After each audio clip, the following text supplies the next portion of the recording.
The Pemberton Family Trust meeting convened in the executive conference room of Sterling and Associates, overlooking downtown's financial district.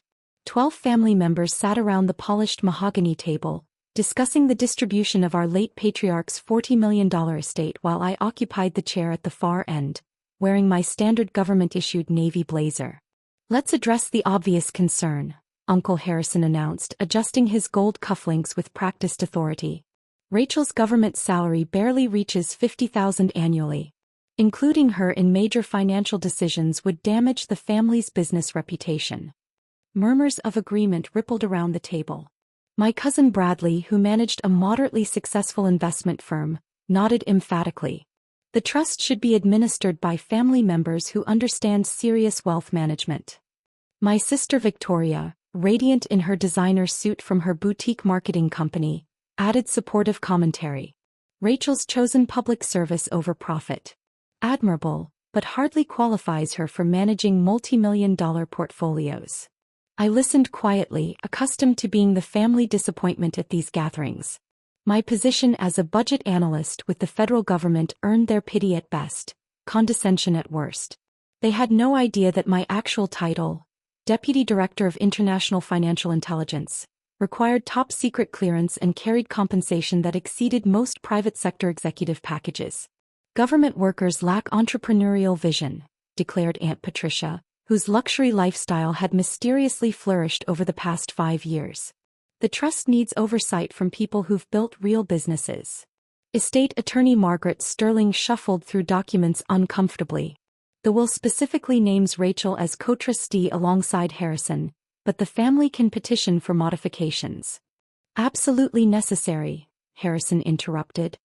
"Rachel's financial naivety could jeopardize the entire inheritance. We're talking about preserving generational wealth, not funding government pension supplements." The irony was suffocating. For 5 years, I'd been quietly subsidizing family members' successful businesses through my discretionary budget for maintaining deep cover operations. Bradley's investment firm thrived because I'd steered high-net-worth foreign nationals to his services. Victoria's marketing clients included international corporations I'd vetted through diplomatic channels. "Look at her wardrobe," Patricia whispered loudly enough for everyone to hear. "Off-the-rack government employee clothing. When did Rachel last purchase anything that wasn't discounted?" My discount blazer was actually diplomatic attire selected for international functionality, but explaining that would require revealing classified information about State Department dress protocols. "The monthly family support payments should be redirected," Bradley suggested. "Instead of Rachel receiving trust distributions she can't properly manage, those funds should go to family members with proven financial acumen." What Bradley didn't know was that the monthly family support payments came from my operational budget, not the family trust. For 5 years, I'd been transferring money to relatives who assumed it originated from our grandfather's estate management. "Rachel's government position offers no growth potential," Victoria added with theatrical sadness. "She'll never afford the lifestyle that trust beneficiaries should maintain." My actual lifestyle included a Georgetown penthouse, diplomatic immunity, and access to classified intelligence that influenced global markets. But maintaining operational security required living below my apparent means while family members built their success on foundations I'd provided. Uncle David, Patricia's husband, joined the financial assessment. "Government salaries are public record. Rachel makes less than our cleaning service costs annually." Sterling attemptait diplomatique intervention. "Perhaps we should hear Rachel's perspective on trust administration before making final decisions?" "What perspective could she possibly offer?" Harrison asked dismissively. "Budget analysis for bureaucrats doesn't qualify someone for managing international investments and real estate portfolios." I checked my secure phone discreetly, noting several priority messages that would normally require immediate attention. Managing international financial intelligence meant coordinating with foreign governments, tracking terrorist funding and preventing economic warfare, responsibilities that dwarfed anything my family could imagine. "Rachel," Patricia addressed me directly, "surely you understand that $40 million requires sophisticated oversight that your current position simply can't provide?" I smiled diplomatically. I think you'll find that positions in financial intelligence offer more oversight experience than you might expect. Harrison's dismissive laugh carried across the room. Financial intelligence? Rachel, filing government paperwork isn't the same as managing real money. I stood and gathered my documents. Excuse me for just a moment. I need to make a quick phone call. The call I was about to make would end 5 years of covert financial support that had built their comfortable lives. I stepped into Sterling's private consultation room and dialed the secure number for my operational finance coordinator. The conversation would be brief but devastating for my family's carefully constructed lifestyle. Deputy Director Richardson, came the immediate response. How can I assist you? I need to terminate all discretionary support payments under Operation Family Cover, effective immediately, I said, watching my relatives continue their trust discussion through the glass partition. Beneficiaries include Bradley Richardson Investment Services, Victoria Richardson Marketing, Patricia and David Morrison Luxury Maintenance Accounts. Confirmed. 5 years of operational support totaling approximately $3.2 million. Should I prepare termination documentation? Standard protocols apply. Payments cease tonight. Financial justification. Operational security no longer requires maintaining these cover relationships. The irony was perfect. While my family debated my financial incompetence, I was eliminating the covert funding that had made their success possible. Bradley's investment firm would lose its most profitable international clients within days. Victoria's marketing contracts with foreign corporations would mysteriously evaporate. Patricia's luxury car payments and country club memberships would suddenly become unaffordable. I returned to the conference room as Harrison was outlining his vision for trust administration. Professional management by qualified family members ensures generational wealth preservation, he declared. Rachel's inclusion would compromise our fiduciary responsibilities. Absolutely, Bradley agreed. My firm manages over $50 million in client assets. That's real financial experience, not theoretical government budget work. What Bradley didn't know was that his client assets included shell companies I'd created to funnel operational funds through his business. The international investors who'd made his reputation were intelligence assets whose participation I'd arranged to build his credibility. Victoria's marketing firm has grown 400% since targeting international clients, Patricia added proudly. She understands global business in ways government employees never could. Victoria's international clients were companies I'd vetted through diplomatic channels, ensuring they met security requirements for intelligence operations. Her global business understanding consisted of selling services to organizations I'd pre-approved for contact. Sterling attempted to moderate the discussion. Perhaps we should consider Rachel's input on international financial regulations, given her government experience. Government regulations kill business growth, Harrison interrupted. We need trust administration that maximizes returns, not compliance with bureaucratic limitations. My secure phone displayed a priority message. Operation Family Cover termination confirmed. All discretionary payments suspended. Expect significant client exodus from targeted businesses within 72 hours. The timing couldn't be more perfect. By the end of the week, my family would discover that their proven financial success had been entirely dependent on covert government funding they'd never known existed. Rachel's never demonstrated serious financial judgment, David observed. Government workers are notorious for poor personal money management. I almost laughed.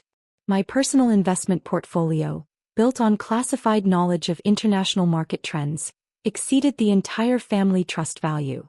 But explaining that would require revealing classified information about intelligence-based trading strategies.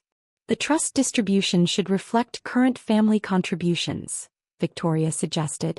Those who've built successful businesses deserve larger shares than those who've chosen limited career paths. Bradley nodded enthusiastically. My firm's international expansion alone justifies increased trust participation. Government work simply can't compare to real business achievement. His international expansion had been facilitated entirely through my diplomatic connections and intelligence networks. Within days, those connections would disappear, leaving Bradley with a rapidly shrinking client base and no understanding of why his business was collapsing. Rachel, Harrison said with finality. "We've decided that trust administration requires proven business leadership. You'll receive standard distributions but no administrative responsibilities." Sterling looked uncomfortable with the family's decision. The will specifically designates Rachel as co-trustee. Excluding her would require legal justification. "Financial incompetence is sufficient justification," Patricia declared. "Government salaries prove someone lacks business sense." I stood and gathered my materials as the family finalized their decision to exclude me from trust administration. "I think you'll find that business sense takes many different forms," I said diplomatically. "What's that supposed to mean?" Harrison asked dismissively. "You'll understand very soon," I replied, heading toward the exit. "I expect significant changes in everyone's financial situations over the next few days." As I left the conference room, my family continued celebrating their decision to exclude the financially incompetent government employee from serious wealth management. They had no idea that the government employee they dismissed controlled the funding that made their successful businesses possible. 3 days after the trust meeting, my phone rang with the first panicked call. Bradley's voice cracked with desperation as he explained the crisis consuming his investment firm. "Rachel, something terrible is happening. My biggest international clients are pulling their accounts. $50 million in assets management, gone overnight. They won't even return my calls." I listened with professional sympathy while reviewing the operational termination reports on my secure tablet. The international clients had been intelligence assets whose participation in Bradley's firm was no longer required for operational security. "The worst part," Bradley continued, "is that these were my most prestigious accounts. Without them, the firm looks like amateur operation. I might have to close within weeks." The second call came from Victoria, equally frantic about her marketing firm's sudden collapse. "All my international corporate clients terminated their contracts simultaneously.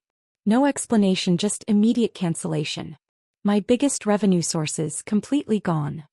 Patricia's call arrived that evening, her usual arrogance replaced by genuine fear. "Rachel, David and I are facing financial crisis. Our investment income has mysteriously stopped. The country club is demanding immediate payment of overdue fees, and the luxury car dealership wants their vehicles returned." By Friday, the entire family was drowning in financial panic. The monthly payments they'd assumed came from grandfather's estate management had simply vanished, leaving them scrambling to cover expenses they'd taken for granted. Uncle Harrison called an emergency family meeting for Saturday morning. "We're facing coordinated financial attack," he announced to the assembled relatives. "Someone is systematically destroying our business relationships." Sterling's conference room hosted a very different gathering than the previous week's trust discussion. Instead of confident family members debating wealth management, I faced desperate relatives seeking explanations for their sudden financial ruin. "Rachel," Harrison said, his voice notably less authoritative than before, "you work for the government. Do you have any insight into what might be happening to our businesses?" I consulted my official State Department credentials before responding. "As Deputy Director of International Financial Intelligence, I can tell you that your recent financial difficulties stem from the termination of classified operational funding." The silence that followed was absolute. "What do you mean, operational funding?" Victoria whispered. "For 5 years, my department has been supporting your businesses through discretionary payments designed to maintain cover identities and operational security," I explained calmly. "Your success was built on covert government funding." Bradley's face went completely white. "You mean my international clients were intelligence assets whose participation I arranged to build your credibility while maintaining my cover as an unsuccessful government employee," I confirmed. Patricia's voice came out as a croak. "The monthly payments, those were from you?" "From my operational budget, which I terminated immediately after last week's trust meeting where you excluded me for financial incompetence." Harrison stared in horror as the magnitude of their mistake became clear. "You've been funding our entire lifestyle while we called you unsuccessful." The family members who'd dismissed my government work now understood that their prestigious businesses had been elaborate props in an intelligence operation. 6 months later, the family trust remained locked in legal proceedings while my relatives' business empires crumbled. Bradley's investment firm declared bankruptcy after losing its entire international client base. Victoria's marketing company closed when no legitimate corporations could replace the intelligence front organizations I'd provided. Patricia and David lost their luxury cars, country club memberships, and expensive lifestyle when the operational funding disappeared. They'd moved into a modest apartment, finally living within their actual means instead of the artificial wealth I'd been providing. "Rachel," Harrison pleaded during our final family meeting, "we had no idea about your real position. If we'd known you were deputy director, you would have treated me exactly the same," I interrupted. "You saw government employee and assumed failure. My specific duties never mattered to you." Sterling presented the final trust documentation, modified to reflect new family circumstances. Given the revelations about various business relationships, Rachel will assume full trust administration as originally specified in the will. The $40 million would be managed by the family member they'd dismissed as financially incompetent, while those who'd claimed superior business acumen faced bankruptcy and financial ruin. "Could we discuss reinstating some level of support?" Bradley asked desperately. "Operational security no longer requires maintaining cover relationships," I replied professionally. "My assignment has moved to different priorities." Uncle Harrison's empire had collapsed, but my cover was complete. Sometimes the best revenge was simply allowing people to succeed or fail based on their actual abilities rather than covert assistance. The trust fund meeting had ended my family's comfortable illusions about their own success.